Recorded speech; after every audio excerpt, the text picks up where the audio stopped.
I don't necessarily think there's anything wrong with making images by AI in and of itself. There's a certain weird dream, surrealist dreamlike quality that these images have on their own that a machine is making. And in many ways, that's fascinating on its own in a kind of dystopian Black Mirror sort of way, which is sort of what I found fascinating about it when I was doing it.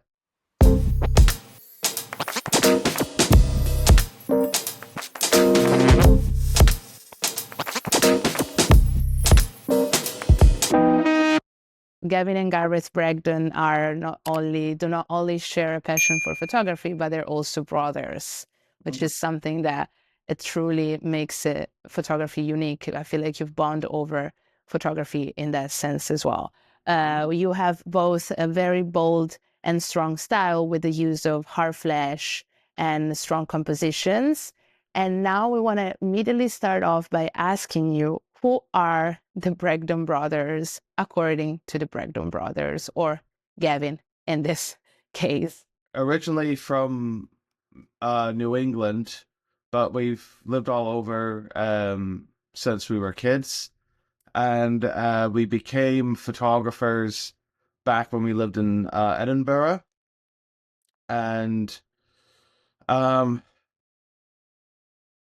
yeah, we just so happened to pick up on the same thing and become obsessed with it, with street photography. And that's pretty much kind of been our thing ever since. Who we are in a nutshell. Ugh, I don't know. Do you remember your first camera? What camera did you start photography with? Do you still have it as well? Well, I used to have like some rubbish like point and shoot camera. I guess that's sort of what I started with. And no, I don't have it. It like died a long time ago.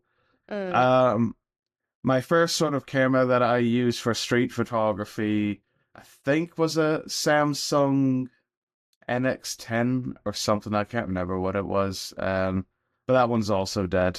Completely Got dead. somewhere in my closet somewhere. Um, Cool. yeah. And I wanted to ask you before you mention, we also read this about you. You guys have lived in different countries. You lived in the UK, you also in New England, you also lived in the US right now. How did growing up in different backgrounds, in different settings, if it has impacted your photographic vision in some ways? Uh, yeah, I wonder how maybe in some sort of indirect way um it, it it kind of has us, I don't know, used to the idea of traveling or wandering or uh things sort of having a kind of novelty or something to them, you know, uh not so much this idea of like you grow up in one place and you're used to seeing the same thing every day per se. And do you remember when was the first time that photography really entered your life? Like, when did you realize, yes, this is what I want to go for? Yeah, so back in 2011 when we lived in, we're still in Edinburgh at that point. Uh my brother and I were like really creatively frustrated. Mm. And before that we had kind of thought of ourselves as like, musicians or whatever, but it never like really went anywhere and you're just kind of hitting walls and stuff. Um then we started coming across photography. It was Gareth first, and then it was me. Taking pictures that we had, and maybe over enhancing them, over processing them to make them kind of like sort of psychedelic looking or what have you. Um, but yeah, we got really started getting obsessed with photography from that point. And what really kicked off the street photography thing was somewhere down the line I had come across that BBC documentary, Genius of Photography. Mm-hmm. Um, and they had an episode or two about street photography. And when I watched that, that hit me like a bolt of lightning. I'm like, oh my God, this idea with the decisive moment and just kind of being able to go out onto the street in your own surroundings and uh, make art out of it, so to speak. Um, so then I showed my brother that. He got hooked on it, and then like we sort of become obsessed with that ever since. Um, yeah, so it's pretty much from that point on, especially watching that documentary. Okay, interesting. So through movies in that sense, like documentary. Cool. Yeah, yeah. Okay, so we can now go on about your style and approach. So there are many things that we'd love to know about it. Okay. So, do you see yourself as a street photographer properly, or do labels not matter to you? I think the more you go on, the less the labels matter. Um, like when you start off, I think especially in this kind of online world, which we came into photography, you do sort of label yourself a bit more rigidly. I'm a street photographer, documentary photographer, fashion photographer, and so on and so forth. And then you start to discover that, the lines between, say, street or documentary or landscape start to blur. Um, and then eventually what you might call fashion or portraiture or whatever. Um, it, certain rules become a bit less relevant than they did when you're starting out trying to be, be credible or whatever, so, you stop being hung up about certain things like, oh, is there a person in it or whatever. So yeah, you just stop caring as you go along. You're just trying to get a decent enough picture. Okay, cool. And what's your approach when you want to find the perfect shot?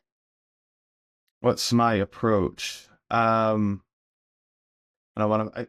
I don't know if there's a specific approach per se, other than you just go out wandering and looking. Either with no particular goal in mind, or maybe you'll go to like an event or something like that, where there'll be lots of people, and you just kind of go there and just make sure you're on the ball enough to kind of shoot the picture you want when it shows up. Okay, so more on this. How much planning actually goes in your shooting compared to instinct? The planning is just there to get you there to the place, right? So you might kind of go, all right, I'm shooting this protest or event or whatever at such a time as such a place, or if we're doing like a road trip things, right? Well, going this route looks like it may or may not have some potential. After that, it kind of becomes like an Easter egg hunt, and you're just kind of, you know, hoping that you run into something, uh, interesting, worth shooting and stuff. Mhm. And how do you know you've nailed the perfect shot? I think you kind of feel it. As far as getting a perfect or at least a decent enough shot, you might look at the back of the camera and feel it there, or it might not be till you get home, and then you're like, ah, okay, well, that's good enough or perfect. But if it is a really good shot, you should hopefully be able to tell by, looking at the back of your camera and kind of getting that feeling. Interesting. And how do you usually work? Like by project or shot by shot? Generally speaking, it's been shot by shot. There hasn't been much in the way of like a really kind of specific focus project yet, which I hope we'll start getting ourselves to do at some point going forward. I have some ideas. But generally speaking, it's like you go shot by shot, and then when you're kind of looking back, you kind of accumulate things, and then you maybe see a project or a theme. So, even like what we did with the book is kind of that works that kind of way. Absolutely. And do you have any photography rules that you swear by when you're out shooting or like in general? I wouldn't like fake or whatever shot, Photoshop elements and like, some photographers have been known to do. Mm. When I'm out there, there's not too many. Like, obviously, I would steer clear of trying to shoot anybody who looks like overly, vulnerable, you know what I mean?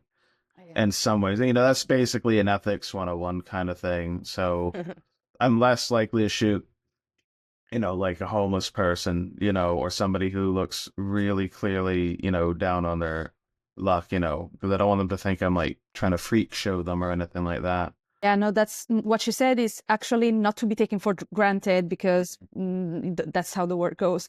And speaking of subjects, since your subjects are very peculiar, so to speak, what draws you to your subjects? What drives us to our subjects? So sometimes it can be just um somebody just simply like looks interesting, like in the way they're dressed or what they're doing or whatever.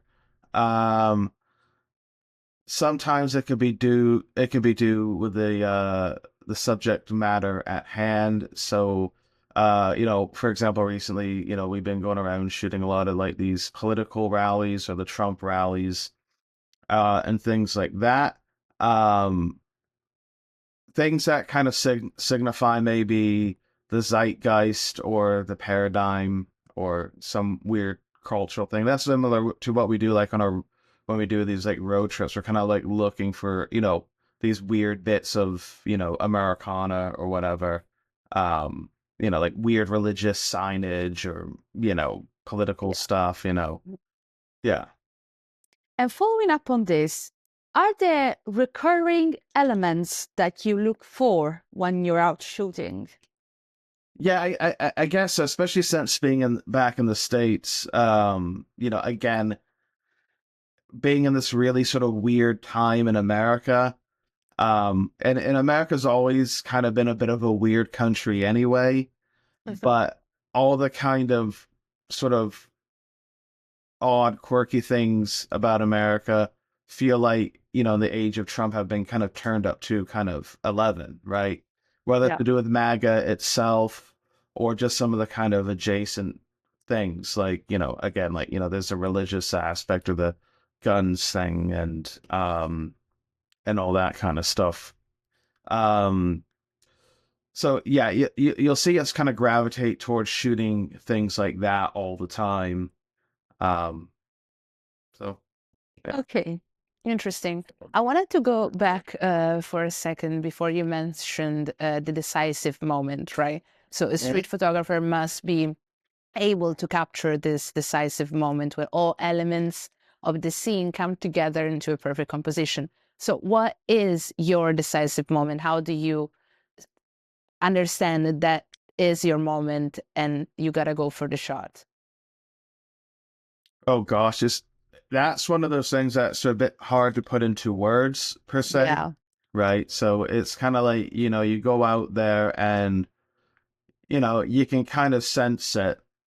Um, sometimes it's because, some kind of, incident or conflagration is happening, and sometimes it's not. It's just like with anything else. If you have an instinct that, okay, I need to shoot this or try to shoot it, and you sort of feel magnetized toward it, you would go for it. Mm. That you think will be Yeah, I know. the decisive moment. Yeah, I'm being Okay. a bit indecisive about the decisive moment. I know, but Indecisive, the decisive moment. That's interesting. And what is your process for selecting your photographs? Do you also help each other with your brother, or is something you do yourself and Gareth does it on his own? How does it work for you guys? oh, we'll definitely like show each other our pictures and be like, do you think this one works? Do you think this one works? Or which one of these is better? Um, Mm, so oftentimes when we're putting up pictures, we will go through this process where we sort of, send the pictures to each other and be like A or B, or is okay. this one decent or not? Or whatever. And which one of you is the most critic about each other's work? Or do you support each other nicely? We generally support each other. I mean, Okay. yeah, I mean, but we will, constructive criticism where it's needed. It works. Mhm. And I wanted to ask you instead, what's your approach during a photo session? Do you try to shoot as much as you can, or do you really think about your shots and then lay it and you take a few less ones? How do you do it? I don't know if I'm explaining myself. Let me know if I got it straight. Okay, like if I'm more kind of like methodical and kind of limited, or if And I yes, they just shoot with like a purpose. So I'm just gonna shoot this, not thousands of photographs. I'm just shooting 10 because I know I can already see the scene. Or do you shoot as much as you can, and maybe at the end of the day something good comes out? yeah, maybe I'm a little bit more like that. Especially if I'm in situations where things are moving fast or there's like a lot of people. Like, yeah, you do try to kind of be methodical to some degree and actually, it's not like I don't compose or just blindly shoot or what Sure. have you, but I mean, that's the advantage of digital anyway. You can kind of just Yeah. go off as much as you want. I mean, I do carry around like an Instax camera with me as well, so I tend to be a little bit more thought out with that because I only get like 10 shots a pop. But Exactly. Okay. That's interesting. Mm-hmm.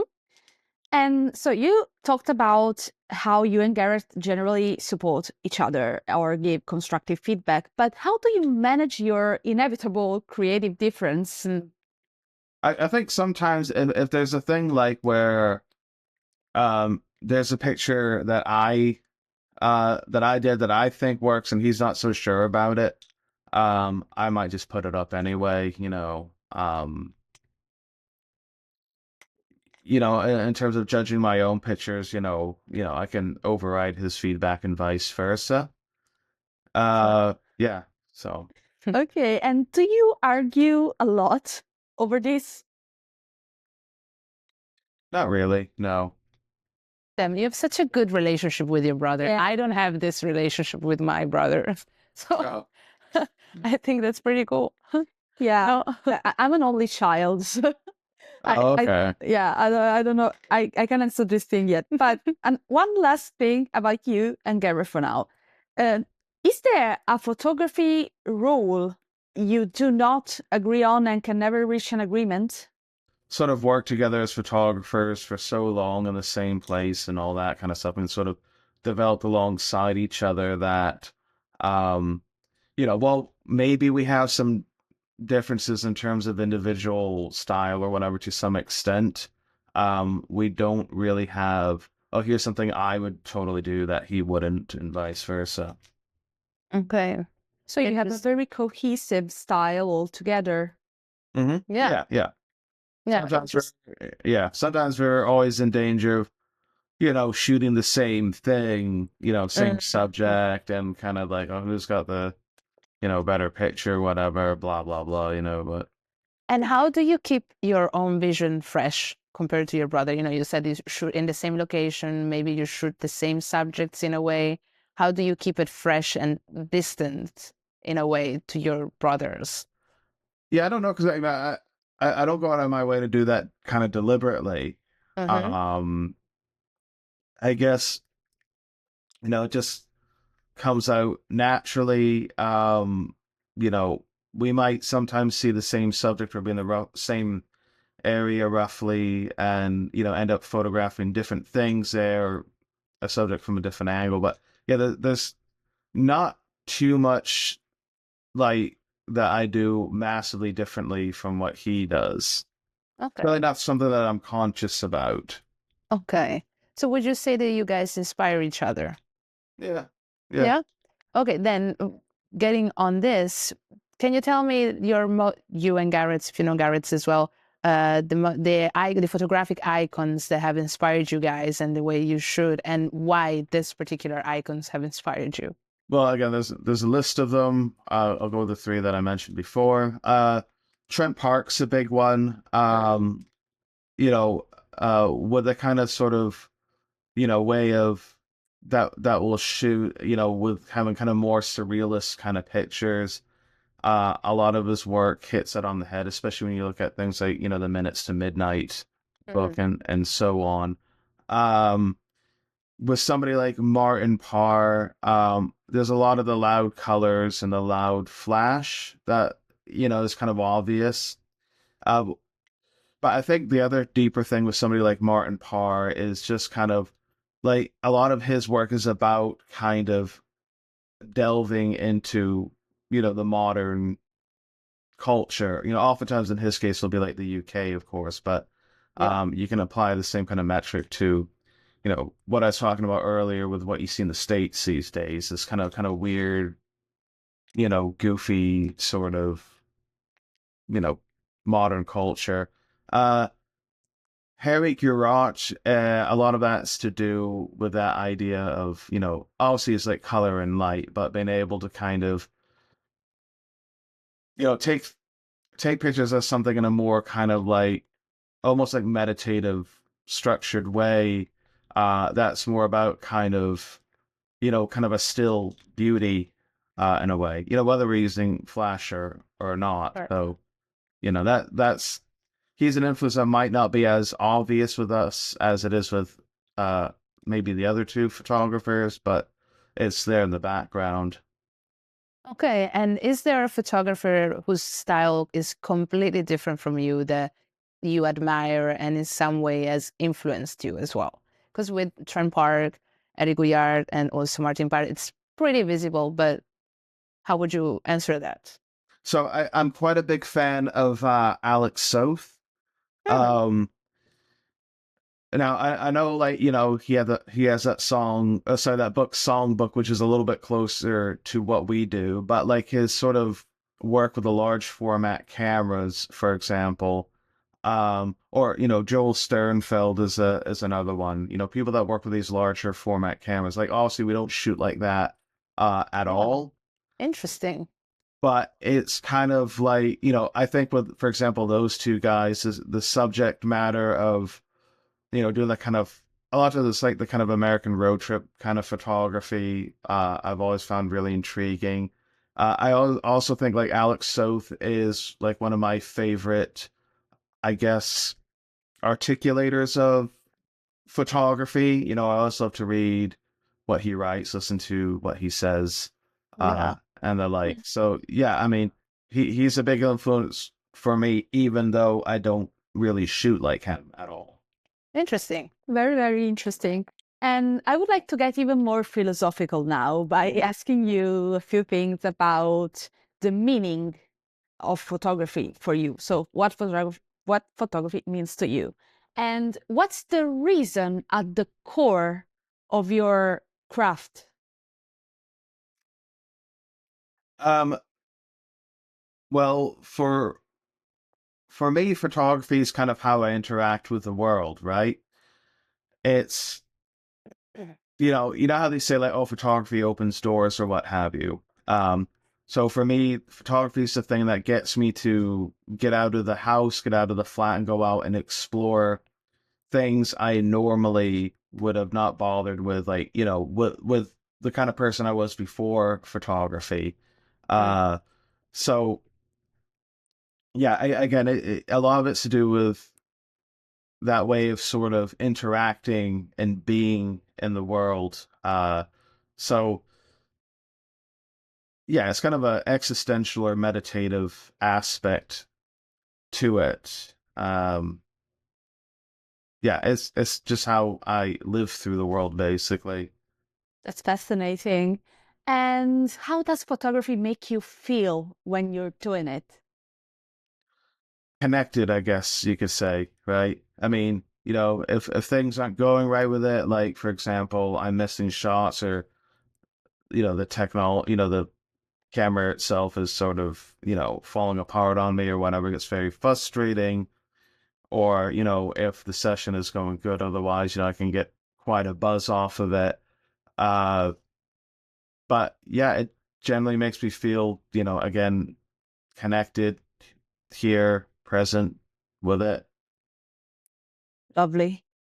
And we did a bit of homework before getting to your interview, and we discovered that you have a very close relationship with literature and cinema, especially horror and sci-fi, which have two very specific aesthetics. And how do their aesthetics play into street photography for you? Yeah, I think when you look at the pictures that like we often like use or pick out like out of our own work and saying, oh, that's the one I want to pick out, or the kind of maybe aesthetic that we tend to use, a lot of that is going to be influenced by sci-fi or horror. This and again, going back to like the theme of the book that we're doing, the idea of sort of there's more, almost like peeling a layer back from reality, and there's like a world next door, which maybe sounds a bit Lovecraftian, but yeah. And has your relationship with photography changed over the years? I don't know if it's changed all that much specifically, other than, you know, sometimes we have to take a back seat to it or move forward depending on what happens with life. Maybe we're slightly more, I guess, mature or slowed down about it than we were like when you first start off, but it's still kind of sort of, our sort of, I guess, purpose, you know. So I don't know if it's changed that much in like sort of a 90-degree angle way. It's just kind of, I'd like to think, slowly evolved over time. So kind of a progression. Yeah. Little by Okay. little, I hope. Okay. Thank you. And one last for this section. Is there a specific shot that changed the game for you? That I've taken. Yeah? Specific shot that kind of changed things for me. I'm trying to go back bloody early on. I'd have to look through my Flickr thing, but I guess once I started taking up color and flash, that changed things a lot for me, and I can't remember exactly what shot I would say is my first one of those. Yeah, as far as getting maybe the first shot that I thought really kind of ticked the boxes of like the kind of picture I want to get. There's that picture I have with the boy looking up at the man, seeming to kind of float. Um, that was probably like the first or one of the first pictures I took where it's like, yeah, I'm actually taking that kind of picture that I want to take, if you know what I mean. That kind of just full on sort of weird surrealism, and people don't really know what's going on. That's kind of like, you know, making the world look a bit like a sci-fi or horror, which I guess is sort of what we're doing a little bit going back to the last question. Okay, interesting. I want to go into something a little bit more nerdy in that sense. And I want to ask you, what's your camera setup to capture this kind of subject in the way you do it? Generally go around the aperture of like f/16, traditionally, right? Just so we could be dark enough and make sure everything's sharp enough. Because, if we're going so fast and we're like a f5, you'll get the wrong thing in focus sometimes. Okay. So that's, yeah, and depending what the lighting conditions are or what I feel like, sometimes I'll slow down the shutter speed, or oftentimes I'll deliberately make the ISO a little bit too high to overexpose subjects. So if you see pictures of mine where things look a little bit bleached out, that's because I've just cranked the ISO up to kind of burn things out. That's really interesting. I think those photos are some of my favorites from you. So thank you. Thank you for sharing that. Absolutely. And I wanted to ask you, do you edit your photo? How much do you edit your photo, or do you try to keep them as raw as possible? And what kind of post-production do you do in your shots? Uh, Generally speaking, it's just like Lightroom stuff. So it'll Mhm. be, basic contrast, sharpening, clarity, and all the rest of it. Uh, yeah, might have to spot rush a few things, not really all that much. So that's why I'm rubbish at Photoshop because I don't go much beyond the basics on Lightroom. Okay, okay. Uh, because you talked about Flash, I want to go deeper into Flash, and I want to ask you, how did you, how did Art Flash became your trademark in a way? Well, we started using the Flash, and it was Gareth who started with the Flash before I did. The reason why we did Flash was because we were in Scotland, and if Mm-hmm. you've ever been to Scotland, the Yeah. weather's often Shit. dark and gray and shit. Yes. So the whole Flash thing actually started as kind of more of a practical solution than an artistic solution. But we found Okay. through doing that, we really like the look and aesthetic that we got out of it. Okay. Because when there's this thing that you using Flash, it's kind of like a way of replacing the sun, as you trying to say. So Yes. how do you treat light? And can you explain the concept of light in your photography a little bit more further? It kind of comes from an idea of like being able to kind of control the light, which, I think again, going back to the conditions in Scotland, you often feel like you don't have like much control of. But yes, once we kind of go from the practical application of Flash, for example, to get around bad natural lighting, uh, you start to use it for artistic reasons. Like, can I use the Flash to kind of either make things pop or look slightly surreal? Hmm. Um, so yeah, it kind of becomes a little bit of a paintbrush that way. Okay. We could say that apart from hard flash, which is a big trademark for you, you also have a very pointy eye for extreme close up, motions. How do all these technique merge together to create the perfect shots you want to create? And what role do they play in your photographic vision? I guess the combination of those three, they combine to, make a dramatic image or a compelling image, hopefully. I mean, the thing you want to do with photography at the end of the day, I feel, is to kind of, you want the viewer to kind of be interested in the image. So, in many ways, you kind of want to make the subject or subjects in the picture not seem more than they do in real life, but almost as if you're looking at a subject in a sort of state of heightened awareness, or maybe if you're like slightly high, for example, or on a hallucinogenic. Hmm. So I guess using those kind of methods to kind of make for kind of more dramatic, uh, punchy pictures in a way, kind of sort of comes from that idea. Okay. I feel like it has this kind of approach you guys have definitely pushes towards representation of the social unrest, the alienations the society is going through as well. And connecting to this, we have doing our homeworks, and we saw also the photograph of the rallies. We saw your blog post on Trump, and we want to ask you a little bit more about this. And I wanted to know, how do you elaborate your photographic vision within this kind of rallies, within big crowds? And what do you look for when you're trying to give this sense of alienation or social unrest? Yeah, so going back to what I was saying about kind of my fascination, with kind of modern American culture, the kind of weird and surreal aspects of it. Trump rallies are kind of like the ultimate expression of it.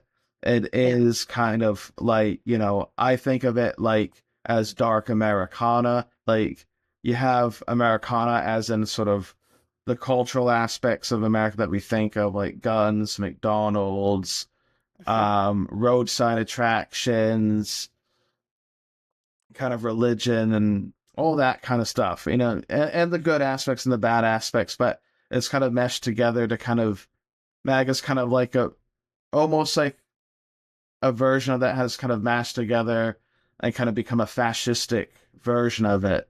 In the way, if you think of Nazism as kind of like a fascistic sort of mix of German culture that's kind of been exaggerated and made a caricature of, in a way. So, And uh, because American culture is oftentimes very colorful, very loud, uh, and very quirky, so are these Trump rallies. So it is like going out and shooting a kind of carnival. And even though I'm very against what these things stand for, they're a lot of fun to actually shoot. yeah. Uh, Partially because, you know, they are so insane. Like I've shot, you know, kind of protests and rallies for the other side, like my side, like the left side. And as a photographer, they're not as interesting as when you go into these kind of, um, you know, the MAGA rallies. I mean, if you want to deal with like surrealism and a bit of sci-fi and certainly a bit of horror, you go to one of those, you know. Yeah. I've, They're not necessarily all bad vibes or anything like that. A lot of the people sure. are kind of friendly and nice, but you just come away from it, it's like, what did I just see? You know, people Yes, believe that. What was on that bumper sticker? they do. It's a laugh. Yeah. And I wanted to ask you, how do you approach strangers? Like, you also get into certain crowds, like Trump rallies, in that sense, they're not always safe in a way. So, have you ever had to deal with a dangerous situation or being shy or being afraid to go into this big crowded place? How do you deal with strangers, with shooting strangers? Um, I think one of the big challenges of street photography is that kind of the shyness and fear aspect, like especially if you're not like a natural extrovert. Yeah. You get some people that are like balls to the walls right away, and that are just full of confidence and just go for it. But if you're not one of those people, it takes a lot of work. And I, you know, I certainly struggled with that earlier on with Flash, for Mm, example. yeah. It After a while, you kind of learn that a lot of people are fine with it or don't mind, especially if you're open to kind of chatting with them, maybe after the fact, like they come up and question you or whatever. Um, so when I'm going out to something like say these Trump rallies or these protests, there's actually not too much trouble because, you know, people know they're at this kind of event that people are going to come out and photograph and shoot these things. Yeah. So I think most of them expect that they might be photographed at some point. A lot of people think that me and my brother are part of the press, and they ask us what channel we're working for. And of course, you know, try to explain that we're not working for anybody. But with those kind of rallies or anything, I haven't actually had any bad interactions yet. Uh, Okay. Knock on Cool. wood. And what's the wildest or weirdest thing that has ever happened to you while shooting? You know, you said these situations are also a little weird. Is there anything you want to share with us, and anecdotes or something? Um, If it well, doesn't, yeah, okay. So I'll take an example. So we went to this Trump rally in Lancaster, Pennsylvania, and you know, there's huge amounts of like, you know, MAGA Trump supporters out there, and but there's also like this sort of part of the main square which is like anti-Trump people, right? okay. And most of the day, uh, the two groups kind of kept apart, and it was all civil enough, right? But like later on, like when after Trump actually arrived in town and his rally started inside the building, as the anti-Trump people were starting to break up their protest, all these MAGA people started coming up into the anti-Trumpers side. And it just kind of slowly became this weird thing where these two different sides kind of, it's hard to explain, kind of weirdly merged into one amorphous sort of being, like something you've seen a Rick and Morty episode. But eventually you had these, it's mainly like these teenage boys that were pro-Trump.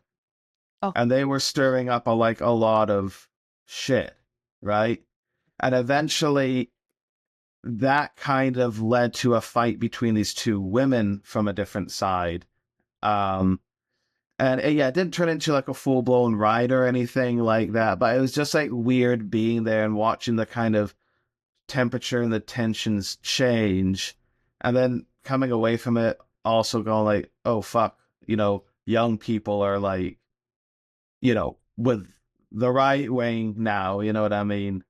Which ended up being the case when the election actually happened. yeah. Um, that was a weird one. And I wouldn't say scary, just a bit tense. Tense. Yeah. Yeah. Okay. One thing that street photographers do, it's in a way documenting the streets, right? Mhm. So how much do street photography and documentary photography overlap, and where would you draw the line between the two? Well, I don't draw the line much at all. This goes back to that way earlier question about like where do you draw lines, or do you consider yourself strictly this or that?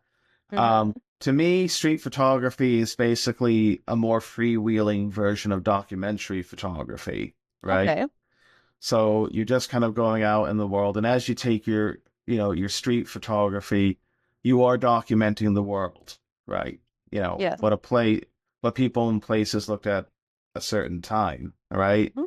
Yeah. Um, so you know that leads very easily into like classic documentary photography, where you have like a very specific project, and you're going up to very specific people, and all that kind of stuff. So I don't see that there's much of a difference. And I would even kind of say this kind of bleeds over into like, say, like landscape photography to an extent as well.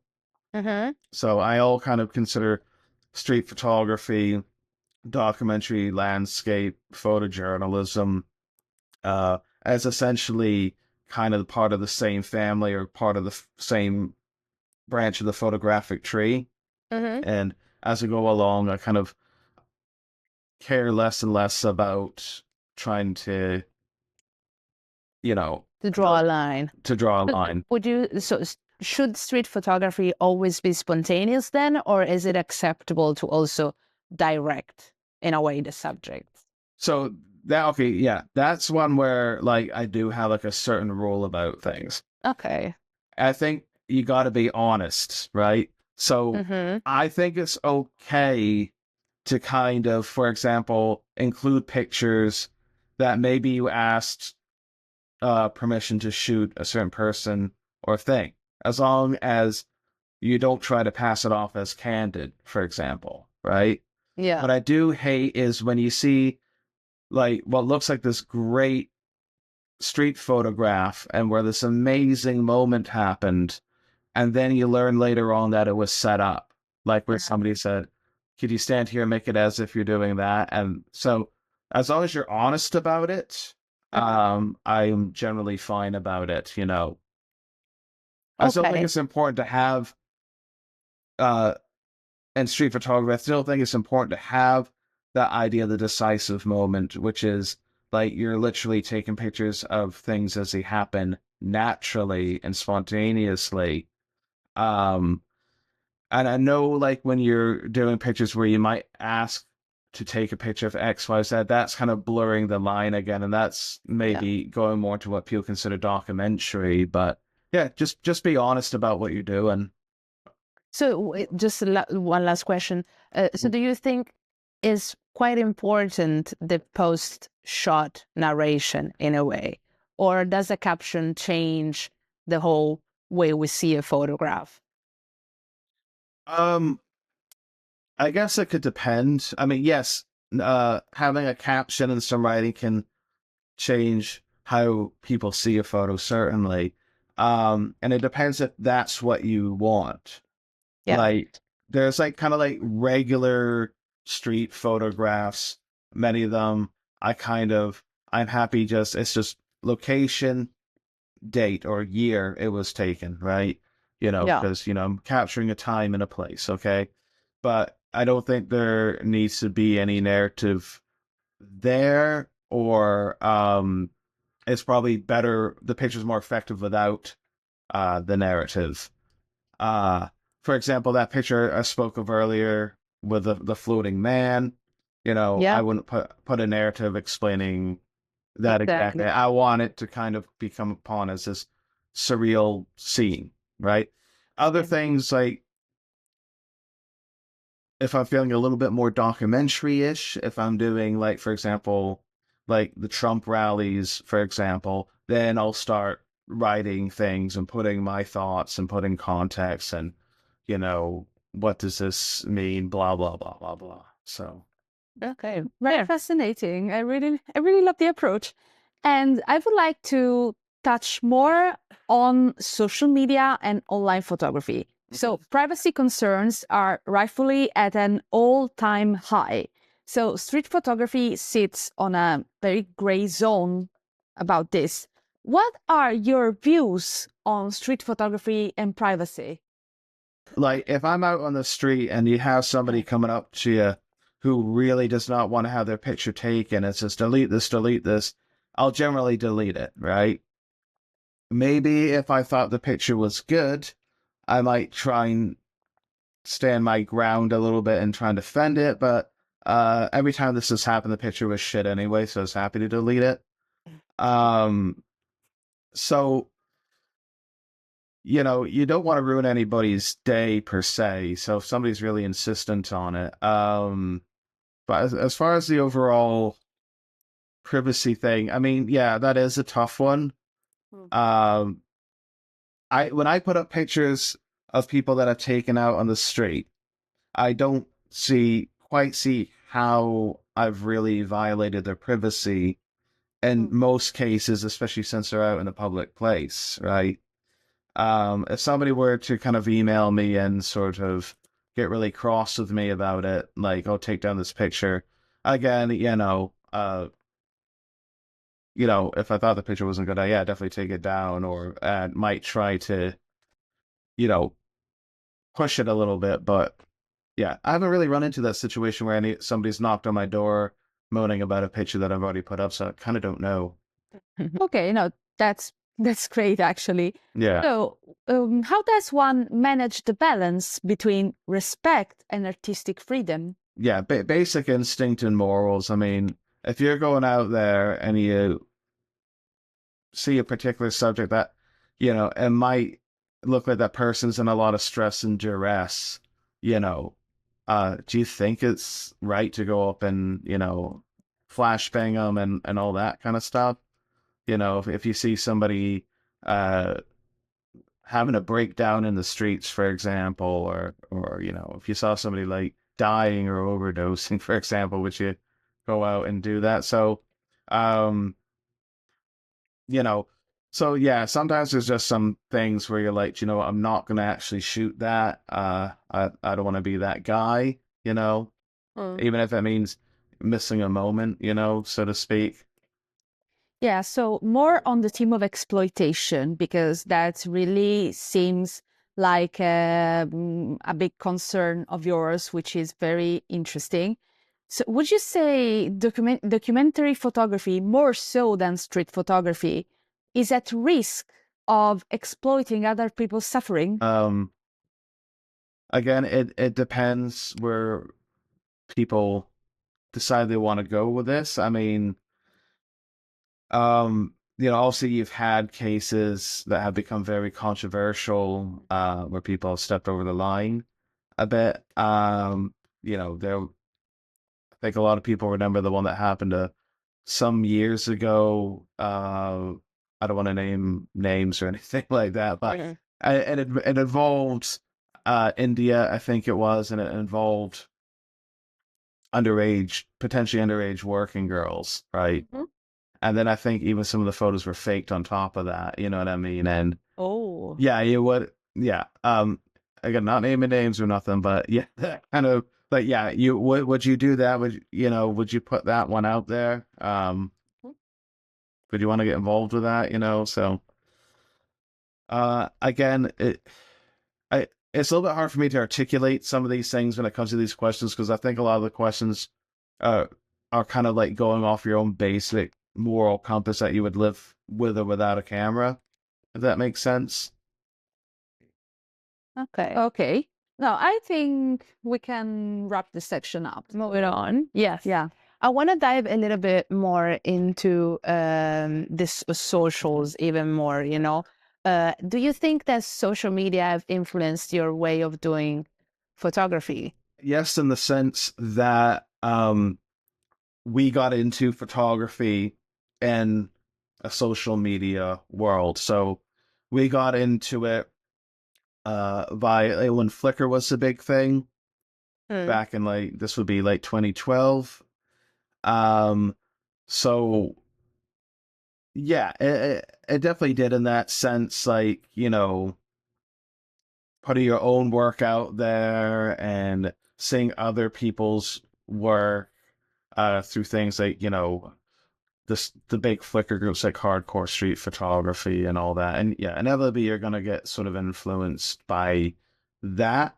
Um, it was still like it's before Instagram though. So like Instagram I think seems like where people became maybe really obsessed with like likes and trying to beat this friggin' algorithm, Mhm. which is something we still haven't figured out.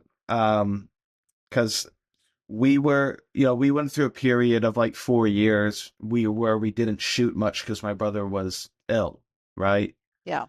And when we started coming back into shooting, uh, you know, you could tell the algorithm had changed a lot of things. And I think influences how a lot of maybe younger people shoot because they're trying to hit that ding to get noticed. Yeah. So True. that we still haven't worked out totally. Maybe in some ways we still live in like 2015 or something. So, with the advent of social media, a platform like Instagram, TikTok, street photography as in a way became more popular as well. Do you think Mhm. this has helped in a positive way, the genre, or do you think it actually is at risk of being diluted in a way? Um, Kind of more the latter, and that things have gotten a little bit diluted.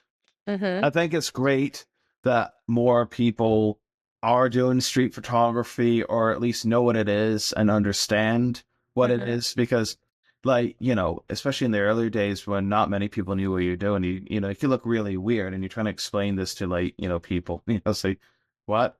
You know, I remember, you know, not just people I photograph, but like just like, you know, even friends or classmates when I went to photography class in college would be kind of like, you know, you're photographing people that out asking their permission and blah, blah, blah. You know, trying to explain the concept of street photography, you know, was something we constantly had to do.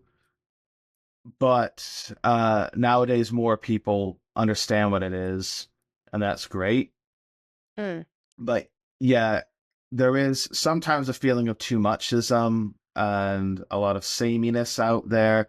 I think part of the problem um, with uh, street photography being, you know, on social media a little bit too much in terms of Instagram and stuff is I feel like there's a lot of these younger photographers that the only street photography that they're seeing is what's presented by the algorithm. Mm. And oftentimes it can be, you know, very cliche, very samey, very echo chambery.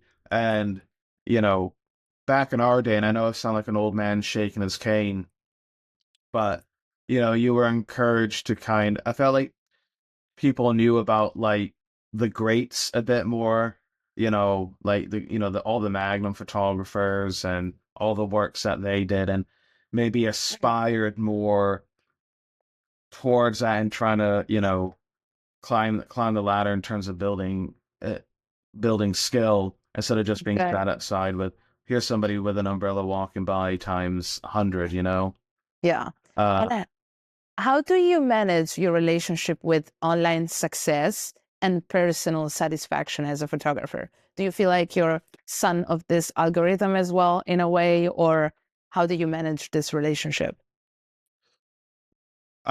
you got to tell yourself it is the algorithm. I mean, you know, when you know we came back to shooting after the kind of 4 years of being mostly off of shooting, we'd put something out and it felt like, if you look at the likes, you'd think like you're suddenly doing way worse than you used to be doing, right? And then you realize it's because of the algorithm. People just aren't seeing your stuff, especially since you've been out of the game for, for a good few years. And, obviously the algorithm isn't always accurate.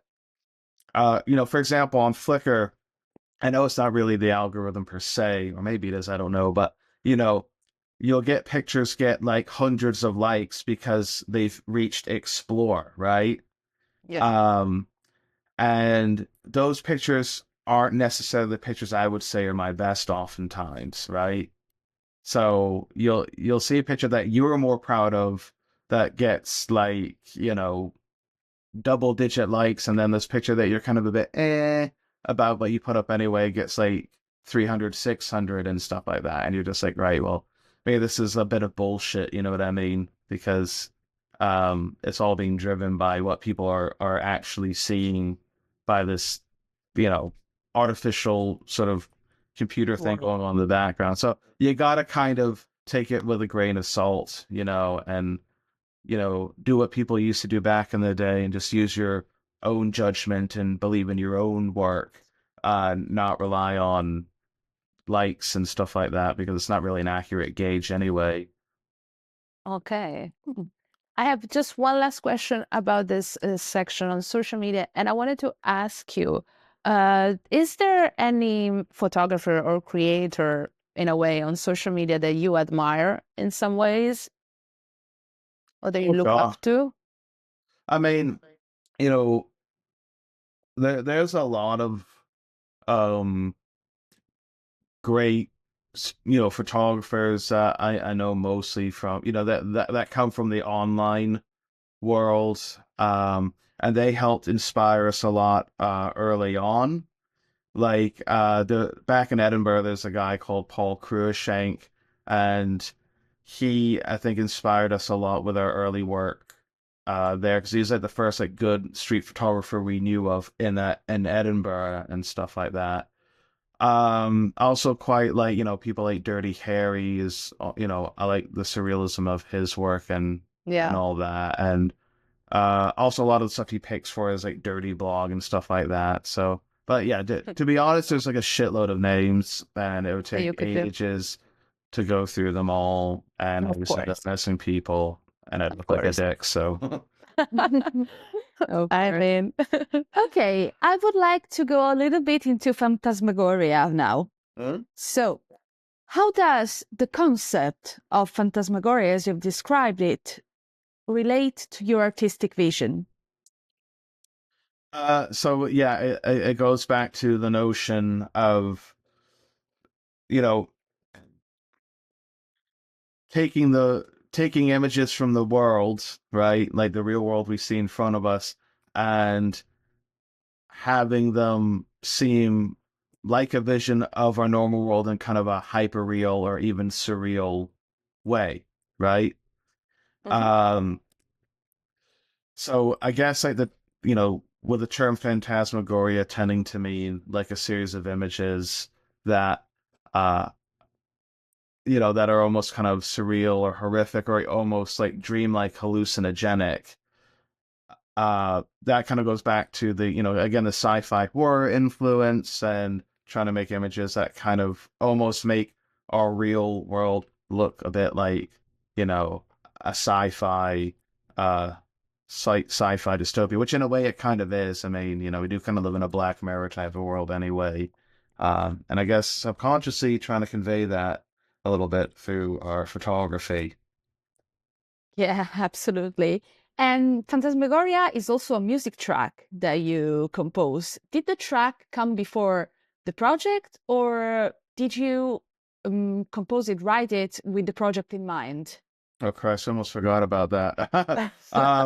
I did music I went back to doing music again for a bit when I wasn't shooting very much. I don't really go back to it very much. So, I think so yeah, don't look it up, guys. oh, no. I definitely want to hear it. Absolutely. Okay, probably it's not, it's, I don't know what I'm doing with production or half the other things I'm doing with it, but it kept me busy for those 4 years where I wasn't really shooting. So I'll say that. Yeah, so I think when I kind of did that track, that's kind of where I came upon the word phantasmagoria and what it actually meant. Like I had heard of the term before, but didn't know what it actually meant. So, when I came across that word and looked up what it meant, that kind of became this fascinating concept to me that I knew even back then could be applied to some photography project down the road, which kind of ended up being with the book anyway. So, yeah. Okay. And your book has a very liminal feeling, which is kind of a contrast with the fact you always often deal with crowds. How do you convey this liminal feeling in crowds? The liminal feeling in crowds as in kind of being in this kind of in between state. Yeah. Yeah. I guess that would come down to the sort of trying to make the picture seem a bit more surreal, whether it's through flash or slow shutter speed or whatever. So yeah, you can be sort of amongst a crowd and in the image it could just look like totally odd and surreal. And if you didn't photograph it that way, the picture might look a bit kind of bland or regular. But yeah, it's just special effects, guys. Okay. And another element in your book is humor. So, as in the absurdity of life. Mm-hmm. How do you see the intersection between humor and political commentary in your work? Well, political commentary often is humor anyway, because yeah, I mean, especially the politics that we got these days. Yeah. Oftentimes it is a joke, like a bit of a scary joke, but you know, yeah, so you don't even have to try to get the humor out of that when it kind of pre-exists, because we politically live in a world that's so batshit surreal anyway that you could just do like that with your camera and it's automatically bleakly funny in a way. Yeah. Okay, slightly diverging from Phantasmagoria and going on a broader picture kind of concept. Hmm. Is street photography a kind of social commentary for you? Yeah, more or less. I mean, look, you're making images of a particular time and place, wherever and whenever that happens to be. Oh, So,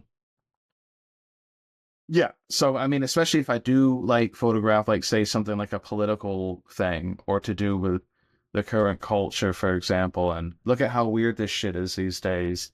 Yeah, yeah.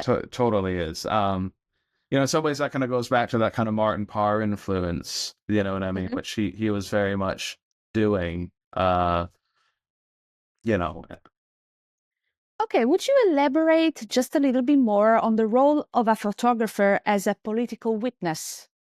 Hmm. elaborate on my role as a role of a photographer as a political witness. Well, look, when you're a photographer, you are documenting things. So um, your images bear witness to what a time and place was like, including that political paradigm at the time.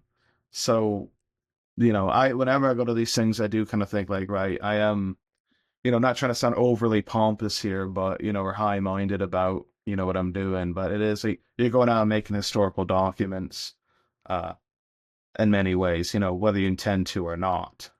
And you know, I go into these things like knowing like the things that I took a picture of, like say at a Trump rally, is one day going to be something of the past, right? It's going to be very dated at some point, right? Just like when I took pictures of the things that happened in Scotland over the past decade, Mhm. So, uh, yeah, pretty much. Again, just by going out there and taking pictures of these things by default, that's sort of what it is. Okay, one last question for this part. what do you think the impact of generative AI is on photography?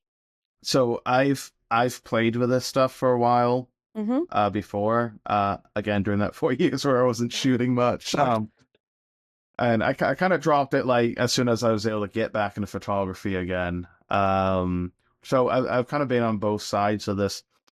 Um, I don't necessarily think there's anything wrong with making images by AI in and of itself. There's a certain weird surrealist dreamlike quality that these images have on their own that a machine is making. And in many ways, that's fascinating on its own in a kind of dystopian Black Mirror sort of way, which is sort of what I found fascinating about it when I was doing it. In terms of the impact on photography, yeah, of course, there's going to be the danger that people will try to, for example, get an AI image and say, oh, this was a real street photo, for example, or this was a thing that really happened.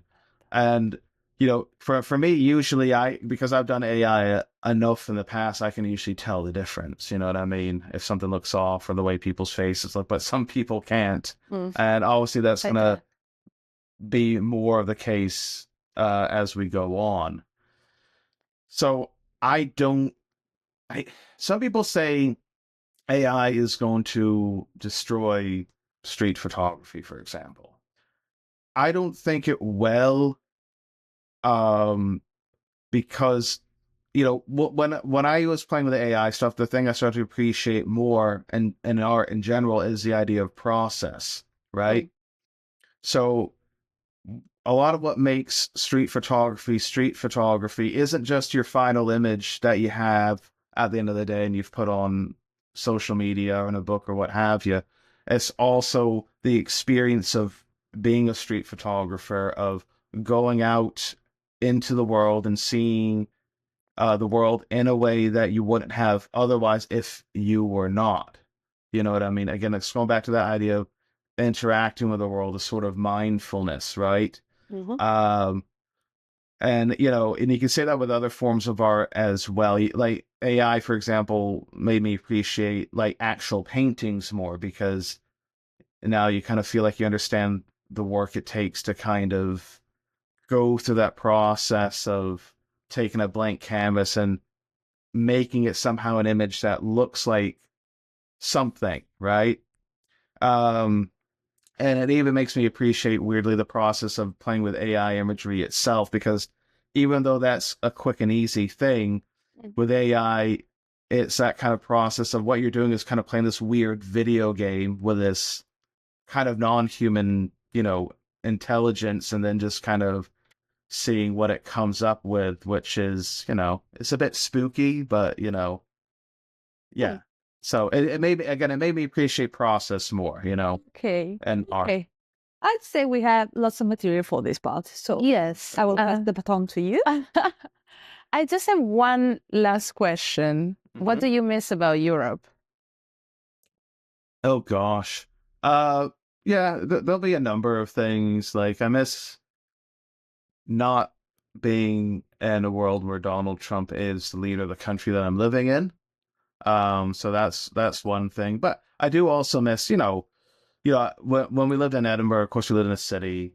Um, so you could do this thing like where you walk out on the streets and take pictures there, not having to drive off to something. Like I do enjoy driving and going on road trips, and that kind of thing. So that is a cool aspect of having a car, but I kind of miss certain aspects of not having to worry about it. Transportations. Yeah. Yeah. And there'll be more things that I'll miss acutely as time goes on, but I think being in the States, back in the States, I've been kind of kept busy and distracted enough and about all the things that I find kind of curious and interesting about it, like the bad things and the good things about it, that I haven't thought too much about some of the stuff that I do miss back and in Europe, but those will hit me, I think, more as time goes on, maybe. But times goes by.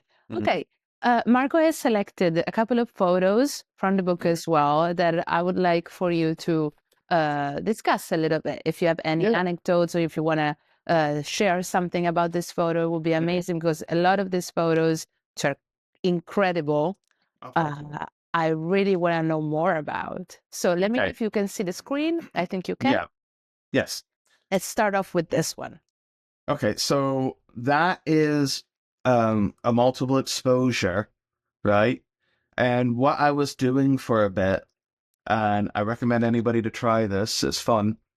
So what I was doing, I would take a roll of film and expose like all 36 exposures, you know, just going around taking the pictures of people, buildings, flowers, things, or what have you.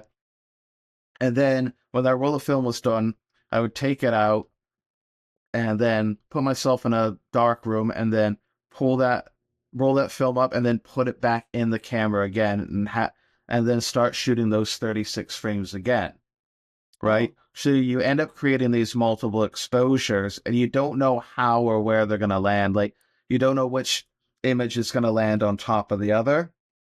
And you can kind of get really cool, surreal things, that way. So what's happening here is the lightning bolts are coming from a picture that I took. There's some like National Geographic photo exhibition somewhere, and there's a picture of some kind of thunderstorm. And the boy and the jellyfish, the little disc is a jellyfish. That was at in the Museum of Scotland. They had a small aquarium fish tank with a jellyfish in it, and the boy was watching the jellyfish. So I was just lucky enough that those two pictures landed on each other in that kind of way to kind of create the one image that you see. It's kind of total luck and serendipity that it came together the way it did. It looks crazy good. Like, I would have never thought so. So congrats. Next one. Thank you. Yes. This one. Yes. So those are pigeons in Edinburgh. That I think was sort of taken like early on in COVID or something like that, or just before that all kicked off. I can't remember. But yeah, I was just walking around St. Andrew's Square, and then I saw a flock of pigeons, and they were eating bread or something like that, and I just photographed and flashed them along, got really close, and eventually got one of those. Not much to it other than that. Okay. Another one we have is this one. Okay, so that's taken in London. And also remember is I was walking across the street, saw this lady with big hair through the window, and I took a picture of her with flash as I walked by, and it came out like that. It's just one of those quick things like that, you know. It's like, oh, okay, lucky me. Wow. Very scary woman. Next one. She's probably all right in real life, but who knows? Exactly. So that's a family picture. I guess this gets a little bit more towards documentary or whatever. So that's my mom and my grandmom at her at my grandmother's sort of you know, she lived in a nursing home at the time. And this is in like northern England. So yeah, I just took a picture of them in front of that very loudly patterned, you know, British wallpaper. You know, that you can instantly look at and tell that's taken in the UK somewhere. And I used upwards flash and yeah, kind of made a slightly spooky looking family portrait. Love it. Yeah, it kind of Addams Family. It kind of reminds me of the movie I'm Thinking of Ending Things. Which movie? I'm Thinking of Ending Things. It's a Netflix movie. Which one is that one? Again, that sounds so familiar. Yeah, it was a Michel Gondry script, I think. Yeah, we'll circle back on this in like a second. Yeah, Marilu knows everything about cinematography. So I feel like I might have seen this movie, and I can't remember. I'm trying to put images and titles together in my head. Okay, I would say it's been a great time overall. So thank you for joining. Yeah, I wish my answers were a bit better. I guess early morning, so I'm just kind of like a bit. No, it's okay. It's okay. Your answers were perfect. Thank you. Thanks so much. And Thanks have very a much, guys. great day. Yeah. Yeah, you too. Oh, say bye to Gareth.